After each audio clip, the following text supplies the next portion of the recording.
Recebemos no estúdio da Rede TC de Comunicações Pasolini, Lorenzo Pasolini.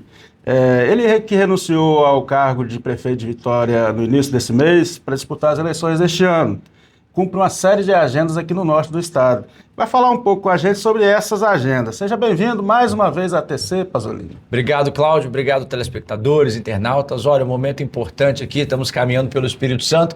Da última vez que tivemos aqui, fomos muito bem recebidos, então já quero começar agradecendo a toda a equipe do TC, a todos os moradores, né, a todos os capixabas, especialmente aqui do norte do Espírito Santo. Ainda estava como prefeito, agora como ex-prefeito, retornar e poder continuar esse diálogo é muito importante. Nós temos feito essa jornada junto com os nossos amigos, com o presidente da Câmara de Vitória, Anderson Góes, com o Eric Musso, enfim, Marcos Garcia, ouvindo, dialogando, entendendo a realidade local e vendo como o poder público pode ser mais presente. A gestão de Vitória hoje é muito exitosa, ela é tida como o modelo do nosso país, digo isso com muita humildade, e como modelo de gestão que cuida das pessoas, que tem sensibilidade, que tem empatia e que entrega políticas públicas que transformam a vida de quem mais precisa.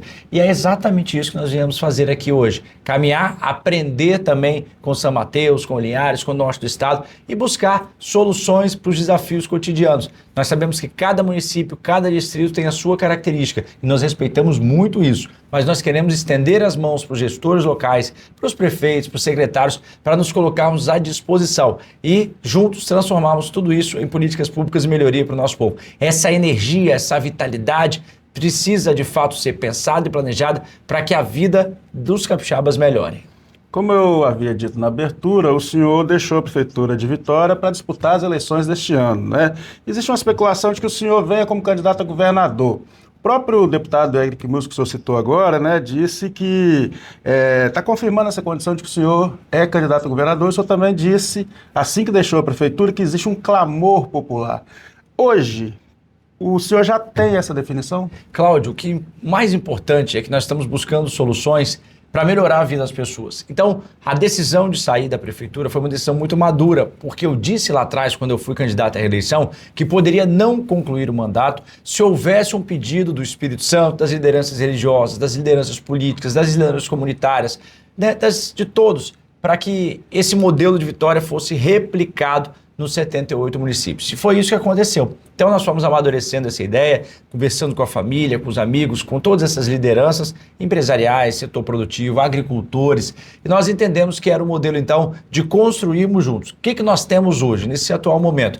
Aquela época em que estávamos aqui anteriormente, eu ainda era prefeito, estava prefeito. Hoje, nós estamos construindo esse modelo mais intensamente, com a presença ainda maior, agora caminhando ainda mais, ou seja, levando essa nossa experiência e ouvindo e aprendendo também no interior. E é isso que nós estamos fazendo. Agora chega o momento de construir essa pré-candidatura, ou seja, de ouvir, de dialogar, de trazer para perto, de buscar essas soluções para as demandas e para os desafios da sociedade. Daqui a pouco nós teremos, né, com o decorrer do calendário eleitoral, o período de convenções, o período de registro das candidaturas, o período das coligações, ou seja, onde os partidos vão se unir. É uma outra fase. Hoje nós estamos no tempo de pensar um plano de governo, de pensar em melhorias, e é isso que nós temos feito. Em resumo, assim, é pegar aquele modelo de Vitória e trazer com essas sugestões, com essa experiência do homem e da mulher do campo, do interior, enriquecê-lo para que ele possa ser mais coletivo e para que ele possa ser mais presente na vida de todos. Consolidando a sua condição de candidato a governador do Espírito Santo, por que o senhor quer ser governador do Espírito Santo? Cláudio, assim, essa pergunta é muito importante. E eu me lembro de quando eu fui candidato a prefeito de Vitória. As pessoas diziam, olha, Vitória já está bem, né? Vitória já é uma cidade bacana, bonita. De fato, é uma cidade linda, como São Mateus também é. Mas faltava sensibilidade para fazer a gestão. Vou te dar um exemplo claro. Nós construímos em Vitória um restaurante popular. Por que só Vitória tem um restaurante popular? Por que só Vitória erradicou a extrema pobreza? Nós sabemos que, infelizmente, nós temos pessoas em segurança alimentar e nutricional passando fome, ou seja, não sabem o que vão comer daqui a pouco, na refeição, no almoço, na janta, no café da manhã, em quase todos os municípios do Espírito Santo. É uma constatação, é triste dizer isso. Mas Vitória foi buscar uma solução e trouxe um restaurante popular, que é um sucesso. Trouxe também a possibilidade dessas pessoas adquirirem comida no mercado, de irem ao supermercado, adquirirem itens de higiene pessoal e gás de cozinha. Por que não levar isso para o interior? E aí nós temos que entender que acima dos prefeitos que precisam de apoio, tem outros gestores que têm mais dinheiro, que têm mais opções, têm mais oportunidades, têm mais condição. É para isso que nós queremos trabalhar. Exatamente para dar as mãos, estender as mãos, Cláudio, fazer assim com os prefeitos, com os vereadores, com os secretários municipais. Olha, vamos juntos, nós vamos estender a mão para trazê-los para o centro do debate. Vamos deixar e tornar os municípios protagonistas. E aí nós vamos ter relação de parceria, uma relação de cooperação. É um jogo de cooperação. Ou seja, todos ganham, o Espírito Santo cresce, a vida das pessoas melhora. É exatamente para cuidar da vida de quem mais precisa. E aí tem vários exemplos. E nessa jornada eu tenho ouvido muito isso. Ouvi hoje aqui em São Mateus, no Mercado Municipal. Vitória tem um modelo de educação em que nós saímos de 4 para 50 escolas em tempo integral. E a pergunta que eu ouço todo dia é: por que o meu filho não está em uma escola de tempo integral? Mas é o tempo integral verdadeiro, Cláudio, de 9 horas. E aí o pai e a mãe podem trabalhar. E olha como isso é importante. Quando aquela mãe solo, a mãe que às vezes quer 4, 5 filhos, não tinha como trabalhar, nem estudar, nem se qualificar. Por quê? Ela tinha que cuidar dos filhos. Às vezes tem a creche de manhã, o CMEI, e a escola, a MF à tarde. Quando você leva o tempo integral, a criança entra cedo na escola e sai à tarde já alimentada, essa mãe pode estudar, pode trabalhar, ela ganha independência, autonomia e cidadania. Então é por isso o nosso desejo de caminhar pelo Espírito Santo. É para levar o restaurante popular, é para colocar a comida na mesa das pessoas, é para termos a escola em tempo integral, é para gerarmos oportunidades na vida das pessoas que mais precisam. Isso é o mais relevante. É um projeto coletivo, não é um projeto de um CPF. Por isso que eu não tenho apego aos cargos. Muita gente diz: nós fomos o primeiro prefeito da história da capital a renunciar.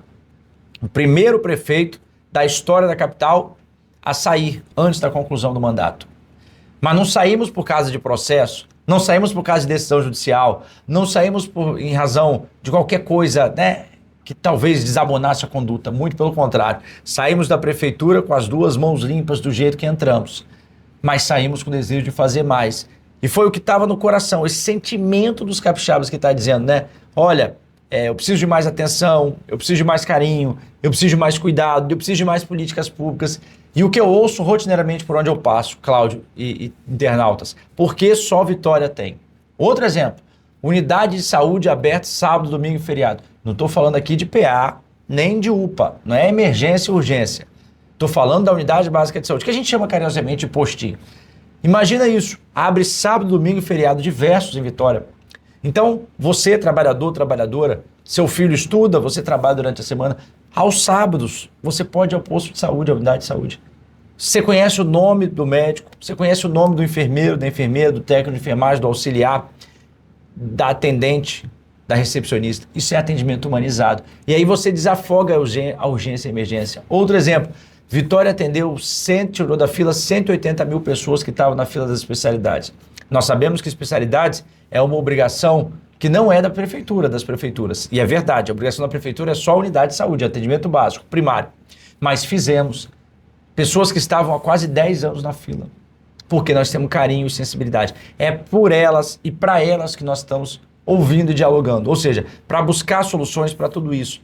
E aí, o que eu ouço muito nas ruas, e volto a repetir, ouvi hoje aqui em São Mateus, é assim: olha, o Espírito Santo é um estado tão rico, tem uma arrecadação tão alta, mas por que essas coisas não chegam na minha casa? Por que só Vitória tem? Por que só o filho das famílias de Vitória tem acesso a tudo isso? É por isso que nós queremos construir, junto com os gestores municipais, uma relação de cooperação, uma relação de proximidade. Ou seja, dar a oportunidade do prefeito fazer. O prefeito quer fazer, mas ele está sofrendo também com a falta de recursos. É planejar, pensar e colocar o amor, né, o coração para decidir, para nos ajudar a melhorar a vida de todos. Voltando um pouco a falar sobre a pauta política, o senhor já tem um programa de governo, caso venha a ser candidato a governador? Quais são os principais toques e quais os partidos que o senhor tem conversado, articulado? O plano de governo nós estamos formulando junto com a população. Isso é importante. Então, às vezes as pessoas se trancam em salas, em gabinetes, com ar-condicionado e começam a pensar várias coisas. Quando isso vai para a prática, nada disso funciona, né? Então, nós gostamos de fazer a coisa com a mão na massa, mas coletivamente. Todos. O plano é para todos, é de todos e para todos, é pensado por todos. É isso que nós queremos fazer, agregar pessoas, agregar pensadores, agregar teóricos, mas também com soluções práticas para o cotidiano, para o dia a dia, para a vida dos capixabas. É esse o desafio que nós temos agora. Então, por isso esse processo de escutar e de passar, de visitar os municípios para entender a dinâmica social e a realidade local. É construído coletivamente. Não adianta nada se trancar lá em Vitória numa sala, né, num gabinete com ar refrigerado, bota um monte de computador e começa a pensar um monte de coisa, mas que na prática não resolve o problema das pessoas. Nós estamos fazendo o caminho inverso. Nós estamos vindo ao interior, nós estamos indo aos municípios ouvir para construirmos juntos as soluções para os desafios dos capixabas. E quais partidos que o senhor vem conversando? Já tem um candidato a vice, um nome? Olha, estamos construindo esse candidato a vice, né? Candidato ou candidata. O objetivo é ser que nós tenhamos uma pessoa que agregue e que tenha condições também de assumir o governo numa necessidade. Nós temos que pensar para isso, ou seja, tem que ser alguém também qualificado, preparado, que tenha ética, que tenha decência, que seja honesto ou honesta, ou seja, alguém que de fato possa substituir ou possa assumir o governo numa eventualidade. Imagina agora, nós deixamos a Prefeitura de Vitória, a vice-prefeita Cris Amorim assumiu, tem feito um trabalho muito importante, né? Tem uma experiência vasta e é isso que nós queremos também. Uma chapa que tenha, que seja muito harmônica, uma chapa em que o vice ou a vice possa assumir o Estado, possa exercer essa função com sua plenitude, com independência e com conhecimento e sabedoria para decidir. Agora fala um pouco mais dessa agenda que o senhor está desenvolvendo aqui no Norte. O senhor está em São Mateus, já passou... Hoje nós estivemos em João Neiva, muito cedo, né? Caminhamos no comércio local, tivemos na feira de João Neiva, fomos muito bem recebidos aqui, tem muita gratidão, né, a todos os moradores, familiares, amigos de João Neiva. Passamos por Linhares, estivemos também em Linhares, e agora estamos aqui em São Mateus exatamente nesse intuito de aproximação, de nos apresentar, de nos colocarmos à disposição, de fazer essa conversa. Eu gosto muito disso, né? De olhar nos olhos, de conectar os corações, conectar as pessoas. Eu acho que é dessa forma que nós vamos tendo sucesso e é dessa forma que nós vamos caminhar com um senso muito de empatia e de amor, né? Isso é fundamental, né? Não adianta, repito aqui, a expressão que eu uso e usava lá na prefeitura desde o início, não adianta ficar dentro do gabinete, no ar-condicionado, pensando nas soluções da vida das pessoas. Quem conhece a temperatura é a panela, que sabe como está, ou como estão as condições e como tudo isso pode ser pensado para o futuro para melhorarmos e avançarmos. Obrigado, Pasolini, e boa sorte na sua caminhada. Olha, Cláudio, obrigado mais uma vez pela receptividade, obrigado aqui pela oportunidade aqui, né, no Tribuna do Cricaré, no TC. É sempre uma alegria muito grande estarmos aqui nessa cidade histórica para o Brasil e para o Espírito Santo. São Mateus é muito relevante, tem uma história vasta, né, de cultura, de arte, de culinária, de entretenimento, para a nossa economia, para a agricultura. É isso que nós queremos. Então é a pimenta do reino, valorizar as cadeias produtivas, é valorizar o trabalho da mulher, do homem do campo. Nós estamos à disposição exatamente para levarmos isso à frente. Acredito muito e respeito tudo que foi feito nos 24 anos no Espírito Santo. É importante pontuar. Mas nós temos que fazer mais. Chega o momento de darmos mais um salto. E a receita está posta como foi feita em Vitória. Dialogando, crescendo juntos, valorizando as lideranças comunitárias, valorizando as autoridades constituídas e criando um ambiente de diálogo e harmonia. Obrigado, Cláudio. Obrigado. Um abraço a todos e vamos juntos caminhando. Tenho certeza que nós teremos muitas bênçãos e vitórias em 2026. Grande abraço.